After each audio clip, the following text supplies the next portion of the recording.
my name's Jade and I'm a third-year Sociology PhD student, and this video is about social and cultural capital. Before we define social and cultural capital, we first need to define economic and human capital. Economic capital refers to traditional forms of wealth like money, property, and other assets like prepaid expenses and inventory. Human capital, in contrast, refers to the formal knowledge, skills, and experience, particularly work experience, that someone has that they can then use to get more economic capital. People gain human capital through specific training and education. So for example, I could use the skills and experiences that I've gained as a graduate student to get a job in academia, whereby the more experience, skills, and degrees I have, the better my job will probably be. Now, both economic and human capital are valued in terms of how much wealth they can generate. It is assumed that the more money and skills you have, the more money you can ultimately make. These concepts are therefore important because they help us understand the distribution of wealth and resources in a given society. That being said, they don't provide us with a complete picture because our socioeconomic status is influenced by things other than our wealth and our skill set. For instance, let's say that one of your parents is a fancy successful lawyer with lots of fancy successful lawyer friends,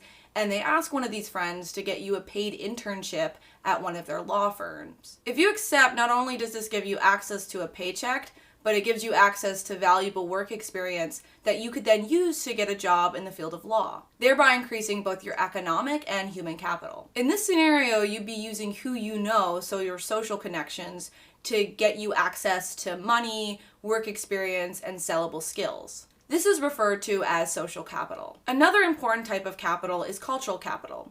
So where social capital refers to who you know, cultural capital describes what you know. To better understand this concept, let's imagine two hypothetical university students. Student A's parents are middle-class professionals with master's degrees, while student B's parents are working-class factory workers with no post-secondary education. Compared to student B, student A would probably have an easier time in university. This is because their parents would be able to provide them with the knowledge and schooling necessary to help them succeed. In contrast, not only would student B's parents lack the personal knowledge of what university is like, but it would be harder for them to access the social provisions and resources required to help foster their child's intellectual and academic growth, such as tutoring services or private schools. Student A would thus be more likely to acquire human capital when compared to student B, and therefore make more money. So in short, social and cultural capital refer to the kind of